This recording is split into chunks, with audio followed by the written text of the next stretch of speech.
Just gonna walk and talk about the chat. Make it look like it's important.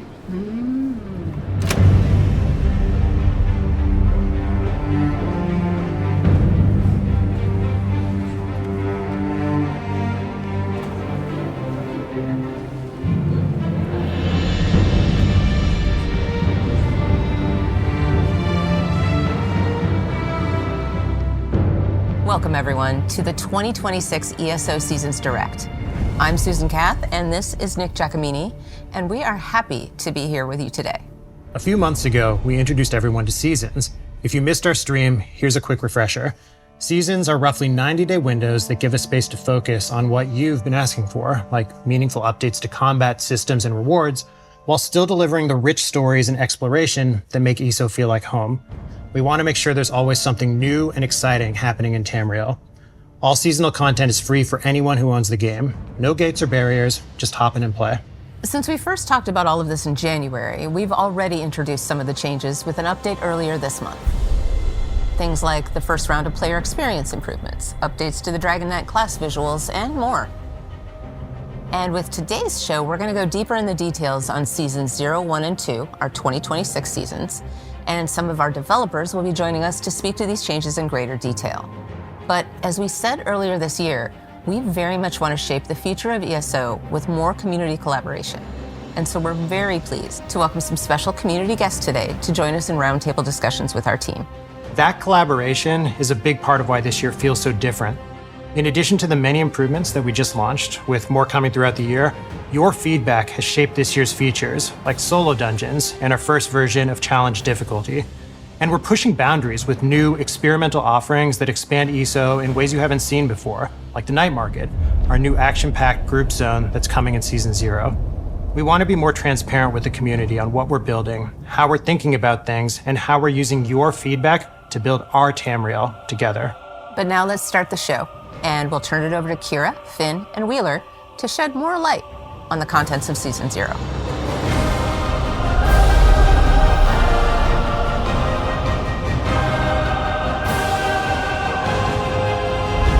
Hello there. I'm Kira Roschlitt, lead of the Player Experience Improvements team.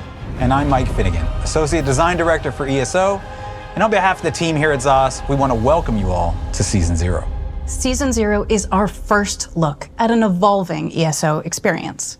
It brings a ton of quality of life updates based on your feedback and new types of content. Speaking of which, let's begin with the Night Market. This is a new type of experience called an event zone, available for 7 weeks during Season 0.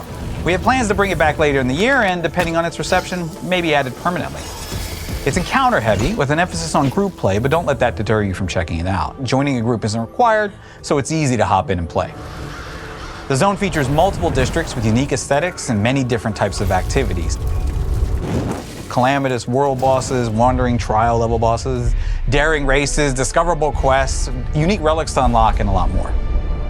So the Night Market is a section of Fargrave, the Daedric realm, which opens and closes at the whims of magic beyond anyone's understanding.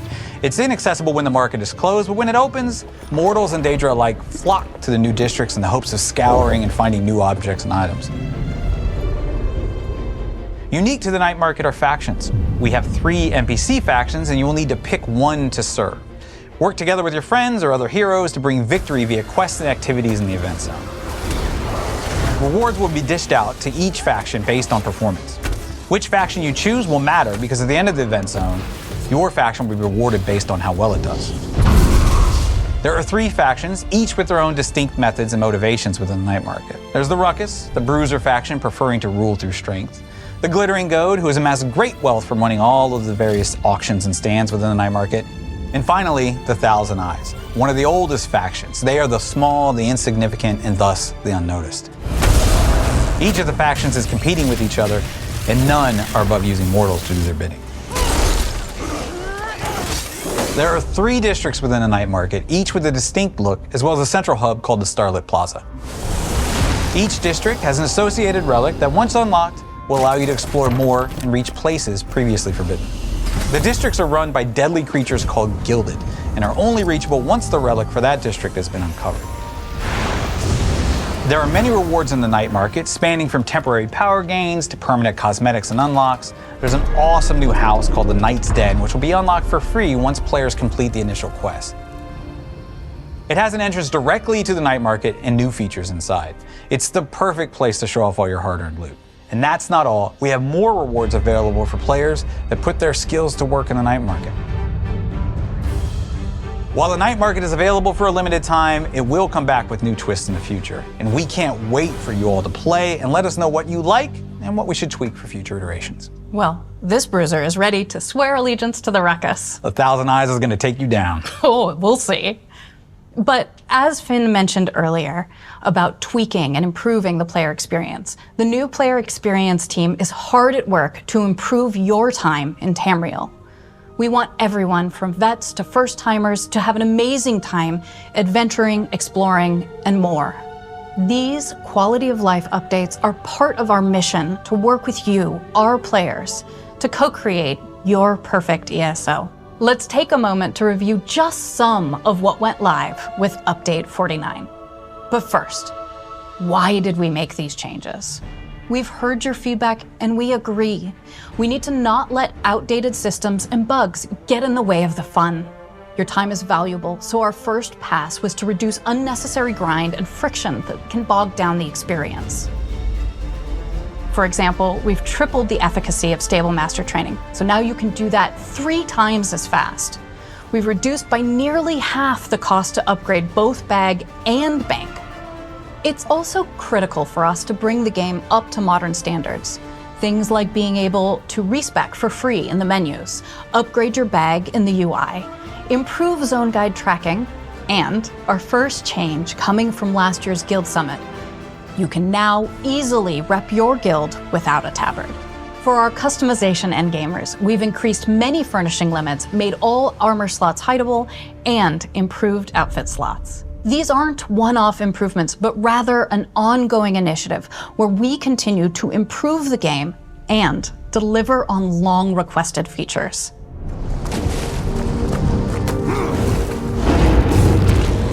Speaking of new features, challenge difficulty, previously referred to as overland difficulty, is one of our most requested features by players. Earlier this year, we unveiled the system and how it will work, but to give you a brief refresher, it's an opt-in selection for players to tailor their experience in overland and overland-adjacent zones to their liking.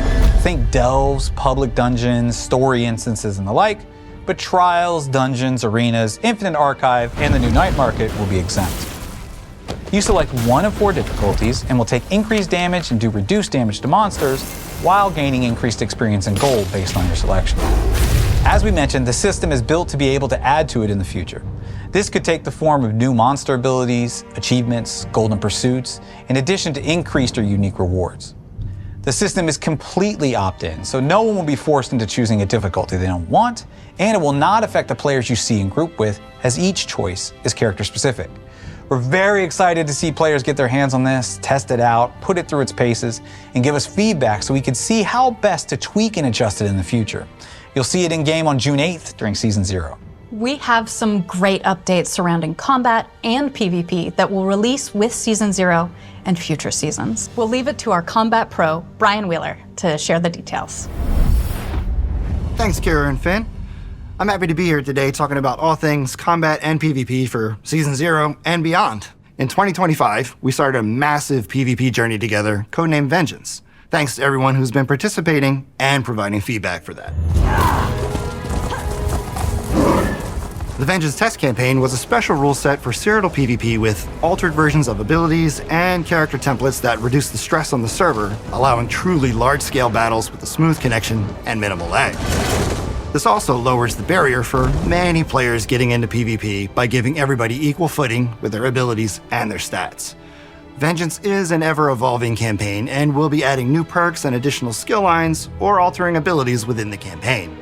During Season 0, we plan to have one more test for Vengeance addressing feedback about healing versus damage. We know larger battles in Vengeance can really hinge on whether you have more healing or more damage, which can lead to some prolonged battles where there doesn't seem to be a clear winner. We'll be trying out a few things with damage caps on area abilities and seeing how that plays out on the battlefield, but also on the server. On the tail end of Season 0, there will be a new reward system for players who participate in Cyrodiil, Imperial City, and Battlegrounds. We're calling this Veterancy, and its progression is keyed off alliance points and experience earned in those areas. As you level up in Veterancy, you'll earn new titles, perks, unique weapon and armor visuals, and a few skill styles you won't get anywhere else in ESO. This really gives our PvP players a new progression path and a badge of honor, something our PvP veterans can proudly show off. The rewards will be updated every 6 months, and some will carry over from season to season, giving you a chance to earn them in case you missed that initial drop. We invite everyone to see what's happening on the PvP side of things. Climb the ranks and receive some unique rewards. Also, last year we asked about your feedback on ESO's classes, including pain points and overall thoughts on class identity. As part of our efforts to address that feedback and improve the overall look, feel, and balance of combat throughout 2026, all classes will receive updates that will round out and modernize them in relation to the current state of the game.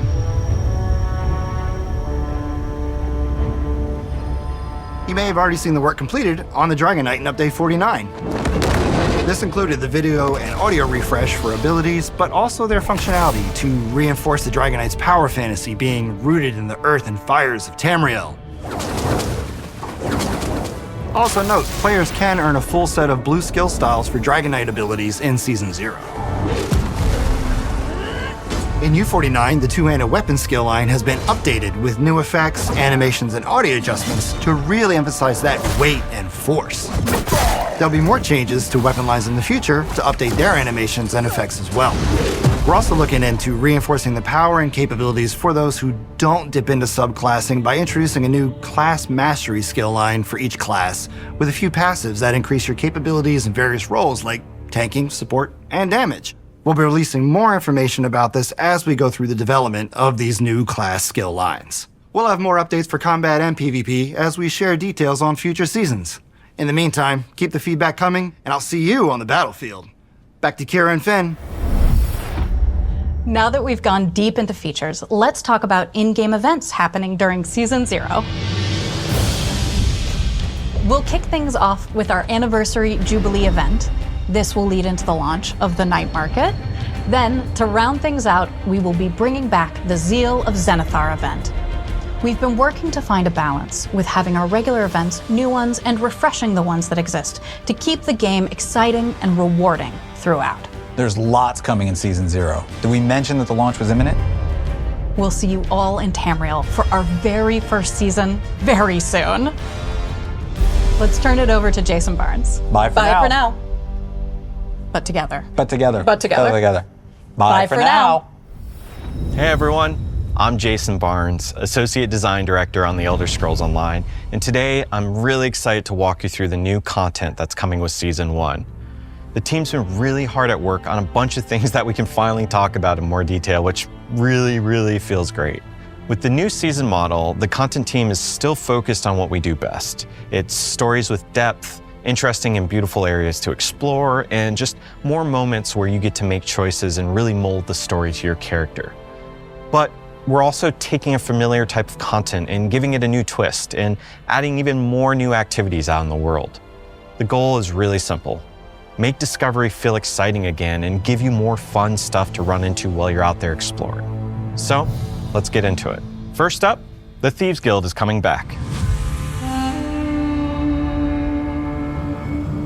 This is a continuation of the original guild story, but with a new cast and taking place in Glenumbra.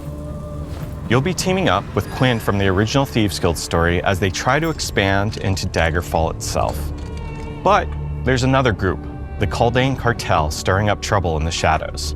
You'll need to pair up with some unlikely allies to uncover what it is the cartel's after and get to it first. Gameplay-wise, we've got new places to hide in the world, like flower pots and behind curtains. We have a new thieving item called Somno Powder that lets you stun guards and other NPCs while you're sneaking around. And you'll even acquire a mythic item during the quest line that you can upgrade over time to make it stronger. And like all of our stories, you can jump into this even if you haven't done the original Thieves Guild quests yet. But if you have played the original first, you'll see more options and some unique dialogue. And since Thieves Guild is part of the base game now, yeah, go play it. While we're in Glenumbra, I also want to call out the art team. They've been doing a bunch of work to bring the zone more in line with our newer areas, updating building textures and props, plus lighting and clutter passes similar to the zone refreshes we've done before. Now, if you want something that's not all stealth and a little bit more chaotic, we've also got a Sheogorath questline in Season 1.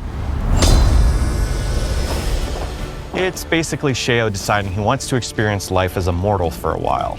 So he sets his power aside and goes wandering around Tamriel doing very normal mortal things, like showing up at cheese festivals as you do.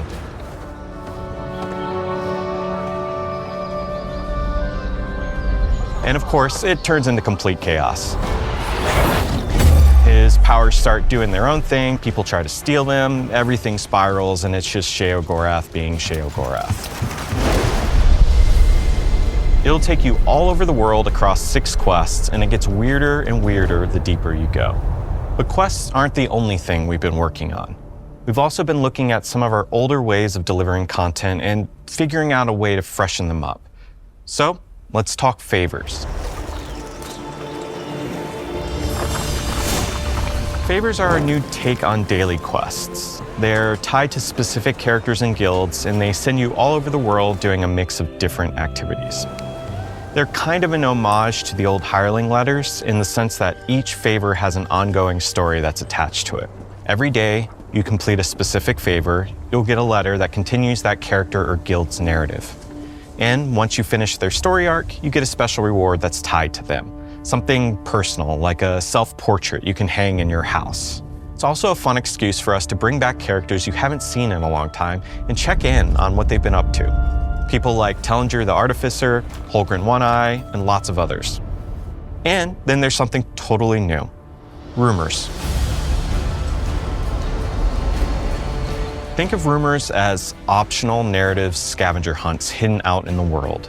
You'll find a rumor, get a set of clues, and then it's on you to follow the trail and figure out what's really going on. To help, there's going to be a new rumor section in your journal where you can track the clues you've collected and reference them as you go along. But it's old school in the best way possible. There's no UI telling you exactly where to go or who to talk to. You get the goal, you get the clues, and then you go solve it. It honestly feels a bit like classic Morrowind questing from Test 3. You're using your brain to figure things out, or search engines and wikis once those come out for those who just want to get things done, and that's fine too.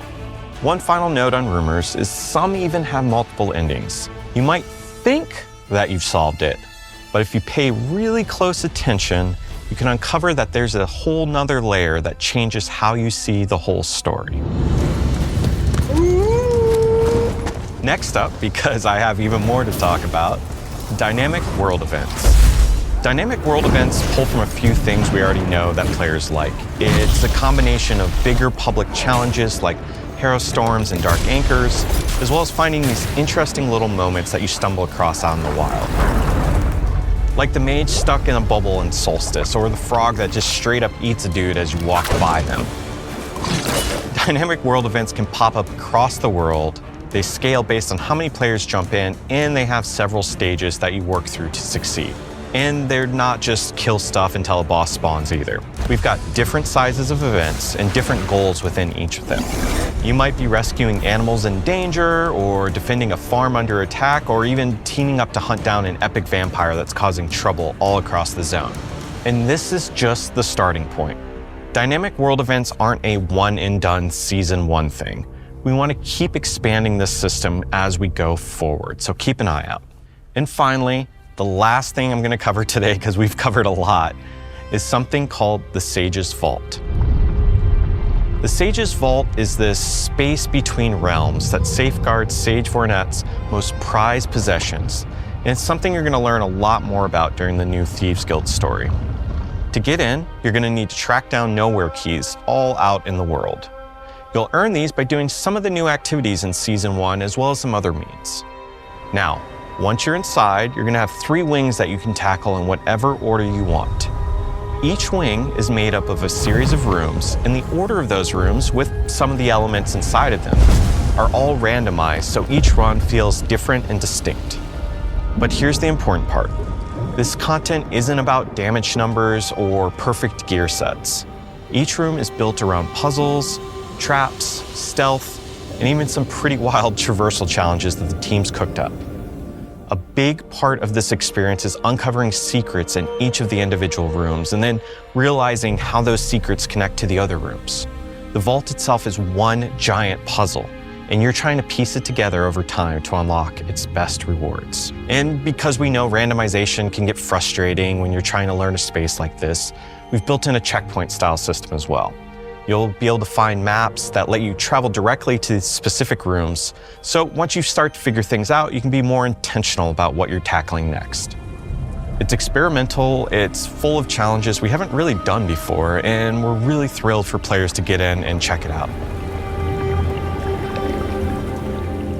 Now, before I go, I know there's been lots of questions about how new story content's gonna work with seasons. And I really hope we answered at least some of that today. I also know people are wondering if we're still doing new zones. What I can say is this: in addition to everything in Season 1, we're really hard at work on a new zone that's built around a stronger sense of exploration and discovery, and not just a templated list of things to do. That's it for me today, and thank you for hanging out, and please enjoy the rest of the show. Hey everyone, I'm Amethyst Begley, Senior Content Producer, and a new face here. Thanks so much for joining us today as we share exciting details coming to future ESO seasons. What exactly do we mean when it comes to experimental content? Well, let me tell you a little bit about the High Seas of Tamriel. This is a new type of event that introduces naval combat elements, undersea exploration, and various oceanic encounters. We're talking ship battles, deep-sea fishing, maybe even puzzles and combat sequences on the ocean floor. No matter your playstyle, solo or group-based, this event is poised to bring you fun and challenge. If you like high seas adventures, unique underwater locations, and of course, pirates, you'll want to dive in when it launches. From swashbuckling to dungeon crawling, get ready for solo dungeons. For this highly requested content, we're rolling out versions of previously released dungeons reimagined for solo players and players with companions, beginning with 2 solo dungeons: Moonhunter Keep and March of Sacrifices. You said you'd love to experience the story of dungeons without a rush pace that often accompanies group play. We heard you, and this is the perfect way to do that. For those that want a more casual story experience, you can jump right in and experience the story solo or with your companion. For those who seek out a challenge, there are often mechanics at the entrance to make your run a bit spicier. And on the rewards front, there will be new monster masks and other cosmetic items for solo dungeon completion. Last thing from me, fans of Trials and ESO, rejoice. Our development team is cooking up a new one for this year. Crimson Veldt, our first base game trial in 12 years, is set in a section of Hircine's hunting grounds. It's the familiar gameplay you've come to love with ESO Trials, but also some new wrinkles to challenge folks. Hard mode base pop. That's right, we heard your feedback and are incorporating this feature into Crimson Veldt. Stay tuned to the ESO website and social channels for updates and more details on everything coming soon. And with that, we're almost at the end of the show, but we have a couple last things we want to talk about. First off, later this year, ESO will be launching on PC Game Pass and Xbox Play Anywhere. So if you're a PC or a handheld player, you'll have a new way available to explore Tamriel. Lastly, we have something very special we want to share today. It's time for a little bit of a weather report, Nick. So later this year, you can expect storms to gather across some of the coldest, most wintry regions of Tamriel, and to continue wreaking havoc well into early 2027. And where, you might ask? Blizzards are known to appear in at least one familiar corner of Tamriel. Many of you picked up on the hint in our January reveal and guessed right. These disturbances will sweep through portions of Skyrim and ESO. You'll discover exactly what these storms are building towards as we explore an iconic region never before explored in ESO. So prepare yourself for what's coming in our first season of 2027. Skyrim season in ESO. I'm incredibly excited for this, not just for the location, but for our first ever excursion zone and the team's new take on what a zone can be. And with that, we're wrapping up this year's ESO Seasons Direct. A very special thanks to all of you who've joined us today and for being part of this community. Let's build our Tamriel together.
Hi everyone, and welcome to our first roundtable discussion. We'd like to take some time to sit down with some of our developers that have been hard at work bringing everything to life. Today, we're going to be focused on diving into the motivation, the inspiration, and the passion behind everything you just heard about. ESO is nothing without our players. So we brought in some amazing guests to represent our community and take part in the conversation today. I am pleased to be joined by the following team members and close friends of mine. We have Jason Barnes, Mike Finnegan, and of course the one and only Mrs. Ninetails. We'll begin our discussion around the studio's motivation to build experimental content, what that is exactly, why we think it's the right move, and how the community's feedback will be critical. After that, I'll throw it over to Just Folsom, who will have some additional chats surrounding the player experience improvements, as well as combat and class updates. So we have a lot to get through. We're going to jump right in. Let's start by just talking about experimental content. Finn, how would you define experimental in this case? So in essence, experimental content is content where we need new tech or new techniques. Night Market's a really good example of that while the structure of a zone is kind of known, this is way different. It's a lot bigger. There's a whole favor system on the back end, how we spawn up the skirmishes, the whole UI aspect. So that all needed kind of new tech. And sometimes it's also taking tech that we have and techniques that we have and then packaging it in a new way. So dungeons, we've been doing dungeons for 13 years. We know exactly how to do dungeons. How do we take that experience, learn from it, and then make it for solo players? With the content team, it's kind of similar. You know, we've been doing a certain type of content and quests for a lot of years, and it worked great for many, many years, but it kind of became predictable. And so we were like, well, when we want to change it up and experiment, like how do we do that? And I think the first thing is kind of stepping away from the rules a little bit and saying, this is what we know we can do. What if we do some of that, but also take some of that time just to step off into another direction, maybe throw some ideas at the wall, see what maybe fits the theme, and go from there. And so for experimental for us is really just stepping outside of our safe zone a little bit and try new things like rumors, where, you know, it's not quest content. I like to call it narrative treasure hunts in the world, and you have to kind of figure out how that all works. But we also have the vault, which is totally from the ground up. I call it like the fun maze. Every room has some unique type of gameplay that you go through, and there's tons of secrets that you have to kind of uncover as you go through it as well. So that's kind of what we mean when we say that. It's nice to hear kind of your perspective on what experimental content is, because I can guarantee that what you guys kind of define it as, the community probably sees that very differently. I think maybe it's going to help quell some, you know, potential miscommunication or expectations of, you know, when you say we're getting experimental, that may mean something different to us. So I appreciate that kind of definition to hopefully, like I said, quell some of that. There's another definition of experimental too, is when we're putting something out to the community, we want to see, you know, how they react. And that's experimental in its own right, of saying, hey, this is something brand new that we've never done before, and let's put this out there and see the feedback and the reaction that we get. And if you like it, awesome. And if you don't, then we'll look at why you don't and see if we can do it, or we say, hey, okay, this didn't land. Cool. We didn't lose, like, you know, a ton of time on it, but we can go and try new things in the future and kind of veer off in a different direction. Yeah. And some of the new stuff is like foundational, right? Where we're starting with the new stuff and then building on it for the future. I know in your community, you focus a lot on, you know, new players and helping folks that maybe haven't played the game in a while, but there's all different play styles in your guild and in your community. So I bet they're pretty stoked for all the things that we're working on. Yes, it's, you know, for a while we've kind of felt like, you know, everybody's lined up for, you know, their turn at some content, right? And we have so many play styles. You know, we have our, you know, more hardcore, you know, trial players, our PvPers, our casuals, our housers, the people that love to quest. We have so many across the board. So it always felt like, you know, kind of waiting like, all right, the trial's coming, it's my turn, and gonna get some dungeons, it's my turn, and then, you know, some housing updates, that's so cool. So it feels like, you know, with this kind of model that you guys are going with, it's gonna hit so many more play styles and kind of, you know, roll out so that we don't feel like we're kind of waiting in line for things, and it's really going to, you know, hit broader on the community than it kind of has in the past. Before we sort of had to hold things, and we were beholden to, you know, the chapter release and certain beats for things to go out, but now we can just kind of release it when it's ready, which is really cool. Talking about this wide range of content, how do you think all this is going to resonate with the community? You know, we're super hopeful because we're sticking with what we know, right? Like narrative and storytelling, that's always the heartbeat, of a lot of, like, especially like a lot of people play ESO and they play it solo, right? They play it like a single player game. We're never going to get away from that.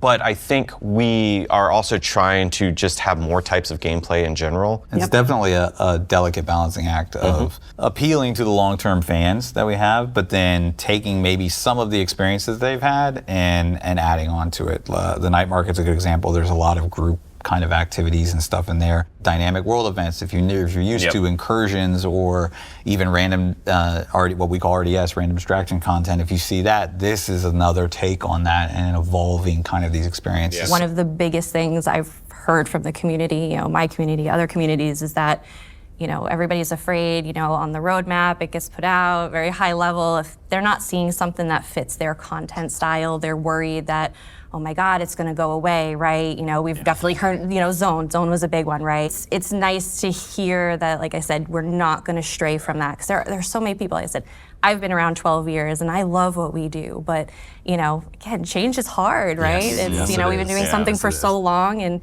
you know, everybody wants to still feel at home here. You know, we're gonna be changing some things, but we're still making an Elder Scrolls game, right? Like, we're still gonna be telling stories, and to your point earlier, like, stories is part of our DNA, and that's what we do. One of the things is we've committed to moving the timeline forward. That's huge. And so now we can, like, do long-term planning on that type of stuff and like build out huge storylines. And I used to joke, it was like whenever we would release a new chapter, since everything had to take place at the same time, it's basically like writing chapter 1 through 3 of a new book and then going to a next book. So I was just gonna say, it actually is design-wise, it helps us a little bit that we don't have to like, okay, well, if this happens here and that happened there, then how does this happen and stuff. It's solving puzzles of our own making. After 10 plus years of content, becomes a very intricate and complex cube of like storytelling. And it's like, oh yeah, I met this character here, but I don't know if I remember them from here. And so this is gonna help a lot going forward. And again, storytelling, right? We're gonna keep doing that. Gonna see a lot of cool stuff later on too, right? So yeah. All I'm saying is if the, choices and, getting to flirt a little bit leads to being able to romance the characters, I don't think the community is going to be mad. My number one question when I ever go somewhere is, it is absolutely when can I kiss Razum Yes, Dar? nobody's going to be mad. Just throwing that out there. So I know for you, Miss Ninetales, the Thieves Guild story specifically, I think that hits home for you, right? Yes. So Nine's a big fan of the Thieves Guild. Okay. He loves it. To see us revisit the Thieves Guild again is really exciting, and I'm kind of curious. There's so many great guilds to run back on. Why them? We showed a preview of Dark Brotherhood, and I was like, we can't do that. I just want to do something completely opposite and just say experimental content. Thank you. No, I think Thieves Guild has always resonated with the player base. It's also kind of an interesting thing where if you play Dark Brotherhood, it's like, okay, you're a killer, like you're a very specific type of player. Thieves Guild is a little bit more neutral. Like you can be a gray thief, right? And I think it just has a little bit of more appeal to that. And not to say that we won't touch things with like Dark Brotherhood and stuff in the future, but just talking through it and going back and being able to kind of continue that story even. We bring back Quinn from the original Thieves Guild, which a lot of people liked, and continue her story, because she's kind of at the whole beginning of this. She's putting this together.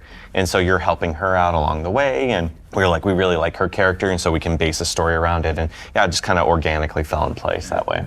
A little bit of both happening at the same time kind of thing, where we're like, oh, we want to kind of do we want to explore Thieves Guild? What mechanics do we want to do? And they kind of all gelled. And that is one thing that we're trying to just do more of too, is having things that are thematically linked to stuff. A lot of times we'll just throw a system in the game and it was like, cool, it exists on its own thing, scribing, Tales of Tribute, have storylines associated with them. I know, because I did them. But they didn't necessarily feel linked to what you were doing. So with this, it's like, oh, you learn about a lot of these things. You're introduced to some of these mechanics and systems during the storyline, and trying to do more of that too. Building on that, kind of like the Sage's Vault is a good example of, while it's thematically kind of initially linked to the Thieves Guild, that doesn't mean it ends in the Thieves Guild number stuff. We can carry forward. That's kind of what we were talking about earlier, building for the future and stuff. We can absolutely, or we have built that system that we can build on in the future. So. Jason, I'm glad you mentioned something about feedback, because on that topic, I know you both, Jason and Finn, spend a lot of time receiving feedback and reading through a lot of feedback. So how do you take all of that back to the teams? Like, what is that process like? I've always said that there's a nugget of truth in feedback in kind of all of the feedback we get, whether we get it abrasively, whether we get it nicely, but in boiling down to kind of get to the heart of that. And I think Solo Dungeons is a really good example of that, because we've gotten a lot of feedback over the years where players are like, I want to experience dungeons, but I go in there and somebody rushes through it and I don't get to hear what the NPCs are saying or anything like that. So the feedback has been, we want some incentive to kind of experience these stories, like maybe to slow people down or something. Right. And what does it boil down to? It really boils down to, I want to experience a story. And that's kind of how Solo Dungeons were born. It was like, okay, well, they want to experience the story in here, and how can we do that? What if we make these dungeons solo? So there is no distractions, there is no other people there. That's the controllable kind of variable that we have in there. So when you go into Solo Dungeons, you're gonna be able to choose kind of different levels of difficulty. There's gonna be all kinds of new rewards. You're actually not gonna get the same rewards as you would in a normal dungeon, because we still want the normal dungeons, the group dungeons, to be incentivized for players to go in there. So we have a different kind of reward schemes set up for Solo Dungeons. Coming at it from a community point of view, what guidance do you have for us just to ensure that we're listening and we're kind of implementing this stuff in the best way possible? Yeah, so I've gotten to spend some time with you guys being down here, and we've had a lot of conversations. I think we're on the same page that, communication was definitely a big hurdle. You guys read everything, right? But from a community's perspective, there's no response there, right? So are they reading it? Because we're not getting that kind of like validation of like, we hear you, we see you, we validate your feelings. So I think, that's been a big point in contention for quite a while now. And I think you guys have done, again, a total 180 on that communication, like seriously, and keep heading in that direction because, at the end of the day, players want to be seen and heard and feel like they are valued. I mean, you guys have already started down that path, and I think it's, sticking to that's going to be huge for the community. Yeah. You'll get tired of us soon. Never. Especially when I'm on there. I'm like, what's everyone's favorite soda? Here, Paul the exactly. Who do we romance next? Yeah, exactly. That'll be awesome. Yeah, that one would get some attention. Sure would. We've been talking about doing another guild summit sometime this year, maybe even doing some more focused summits, like, a housing summit or something. So those kind of sub-communities can sit down with the teams and just have a dialogue directly. I mean, romance summit. What NPCs do we want? I have line out the door. Yeah, we got this. I really do feel like that between our studio and the community, we really inspire one another through the feedback and the discussions and the creations that get made. So let's talk a little bit about what inspires you. What feeds your passion to just continue adding to the game, and in your case, adding to the community?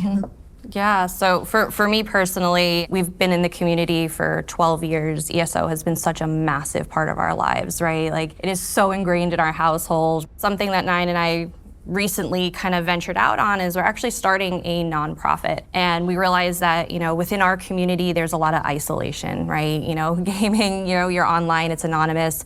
You kind of get walled off in your own area. And we saw that as an opportunity to try and, bring people out to kind of get the community together. And we're starting a nonprofit that was completely inspired by ESO to start and bring these fantasy experiences to conventions for people to, come out, meet other members of the community. We really wanted to bring everybody's love for ESO and connect people that way. And, we'd love to, expand to other worlds. But at the end of the day, ESO's the content that started it. And we did it for the first time last year at GCX, and we got such an overwhelmingly positive reception to it. I know you guys mentioned you even heard about it. And, absolutely.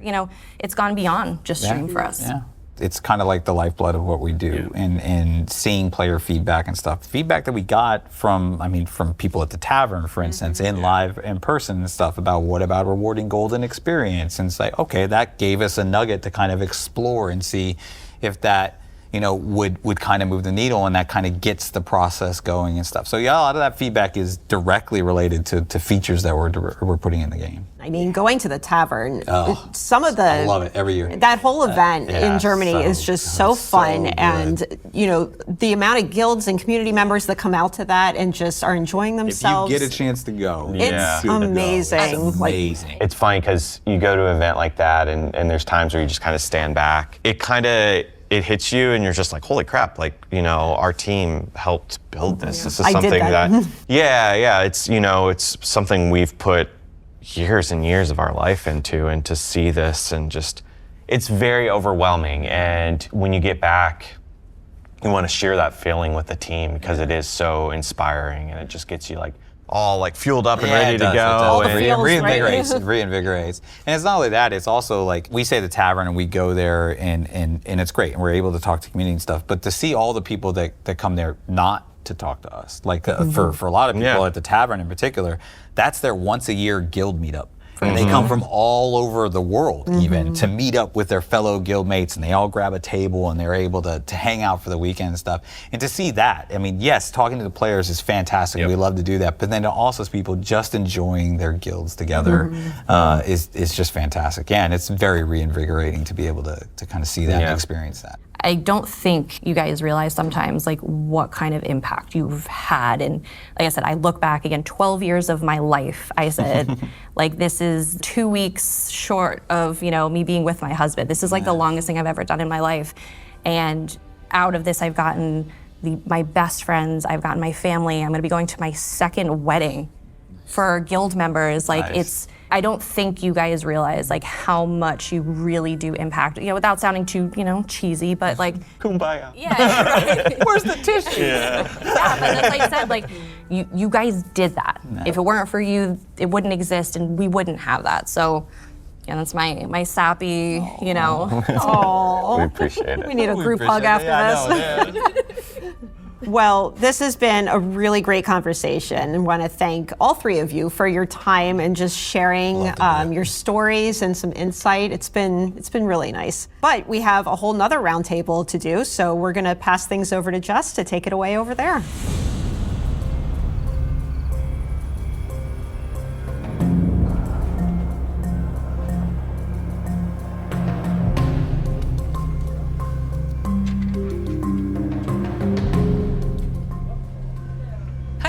So let's keep the discussion going with my good friends from the ESO dev team and one of our ESO creators. We've got Kira Ross-Schlitt here and Brian Wheeler, as well as our community guest, the wonderful Calawan. As Gina mentioned, we'll be discussing campaigns to improve the many facets of our beloved game, whether it be general quality of life updates, bug fixes or campaigns, and tests or improvements to PvP. It is incredibly important to us to continue to evolve ESO and deliver the very best experiences for everyone. So without further ado, let's get into it.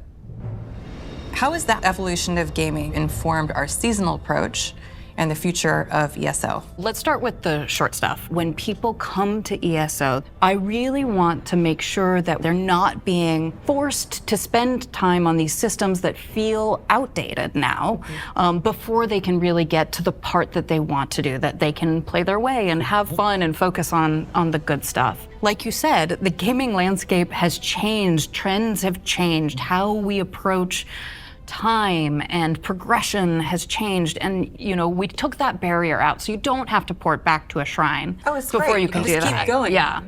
And I was really excited to see that. I've been playing MMOs a long time, and I really appreciate it, and I know my community really appreciated it. There was a lot of great stuff in those player experience improvements, just sort of removing some of that friction from the game so that we can get to the parts that we do really enjoy.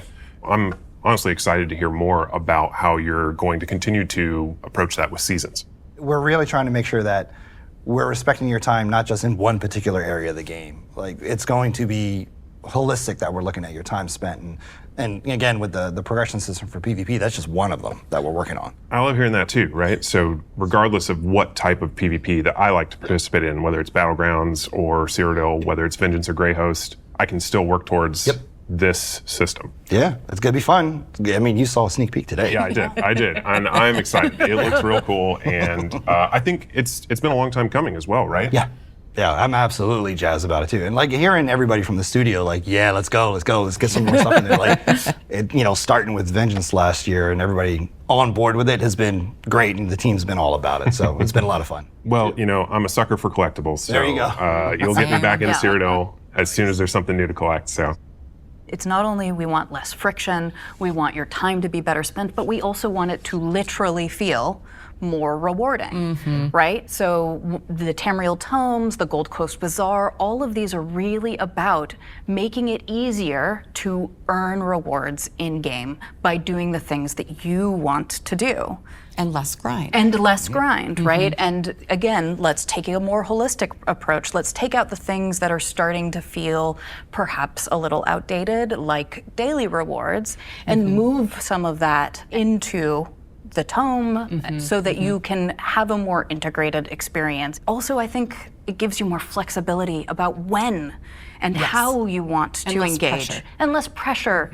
So if you miss a day, it's not the end of the world. If you like to spend 8 hours on a Saturday, then great, do that. You can still make progress and not feel, oh, dang, I missed out logging in every single day. Yes. I love that too, not having to log in every day, make sure that I can still get access to those rewards, not feel so much pressure to get the daily endeavors done. The coolest thing for me was finally having some more agency over what those rewards actually are. 100%. Completing the tome and then being able to go to the Gold Coast Bazaar and buy the XP scrolls or whatever it is that I need rather than, just what's more offered tripods. today. Yeah, right.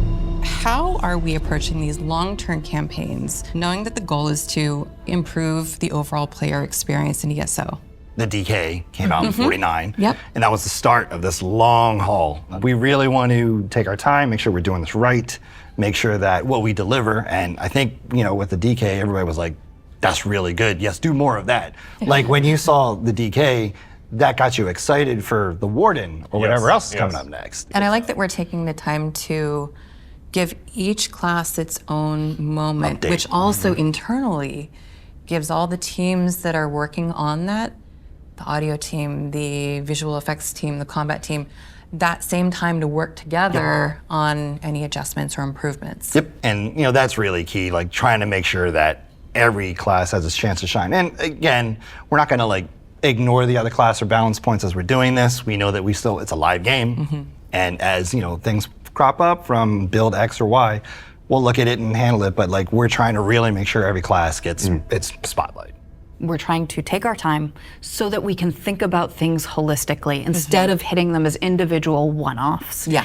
Us focusing on guild housing is a really a big one, right? We started with the Guild Summit last year.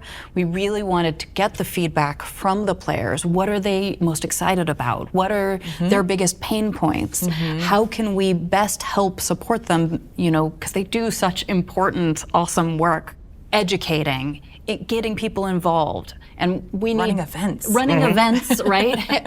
And being able to help support that is really important. We are also planning to really focus as we develop the design about going to players and saying, hey, here's how we're going to hit this. Does this work for you? Does this make sense with what you're looking for? Yeah, and he's actually part of that. Cal's all about we got the Warden discussions happening soon, and he's like, yes, I want to be part of it. So it's working I'm out. not sure who beat me to signing up for that, but someone.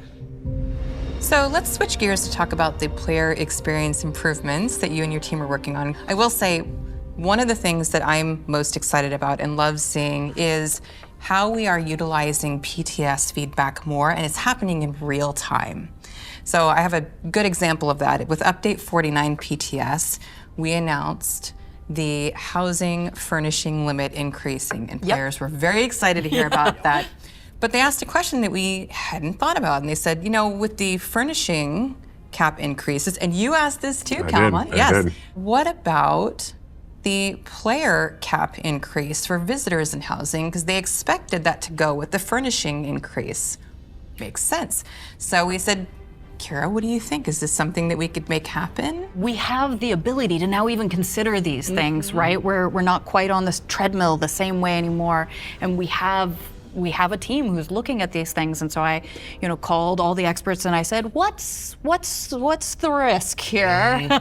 Because everything in ESO does have consequences. It's something all the changes we do have to be handled really thoughtfully and carefully so it doesn't end up impacting another system or the overall player experience. Right. But we looked at this one and we're like, you know what? This is an opportunity to make this even better, even more what players ask for, give them a little bit more flexibility, allow them to make even snugger in rooms with more people coming to visit, and then continue to look about how we can keep making it better. And it happened so fast. Yeah. It was awesome. I was like, really? We can tell the players we're going to do it? Sweet. And then it happened in Update 49. Yeah.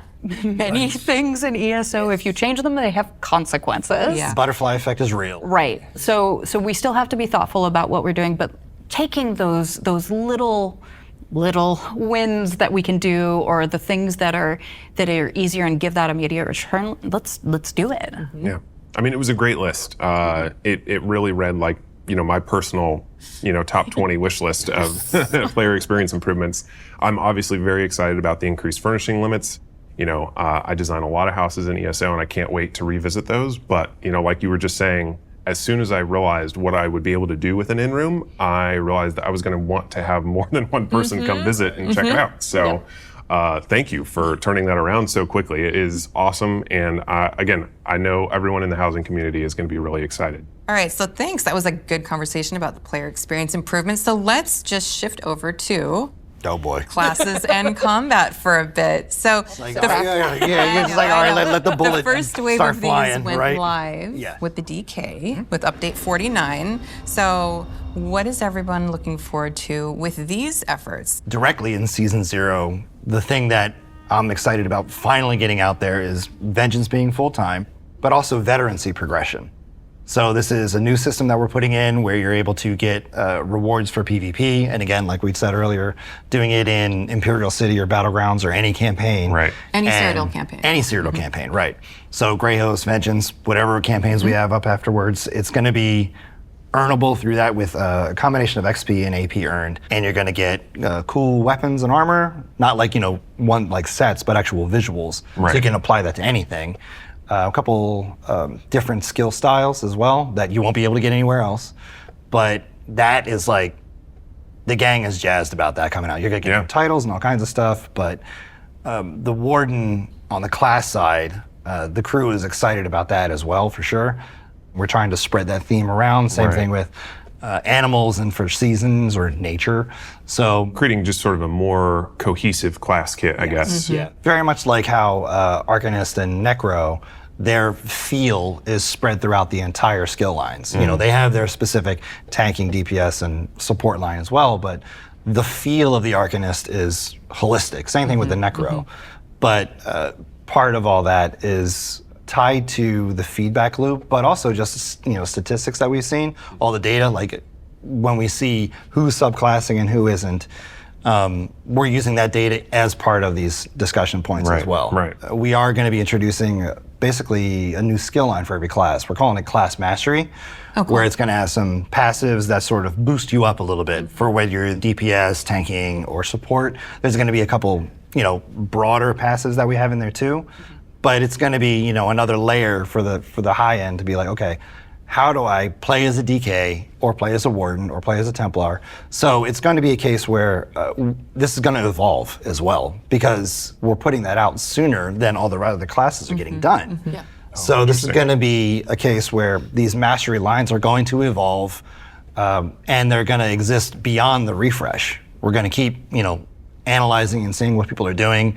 If a certain build is lacking due to pure classing, we'll look and see what we can do in the mastery lines to try and help pump that up. Again, something really exciting to hear. I think that was one of the key pieces of feedback on the DK refresh was that a pure DK still wasn't quite at the level of a subclass build.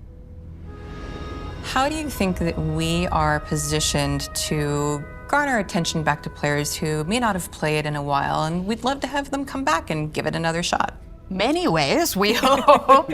But I'd definitely say that one of the big ones, and we've heard it requested for a very long time, and we've been working on it, but it's big and it's complicated, is of course crossplay.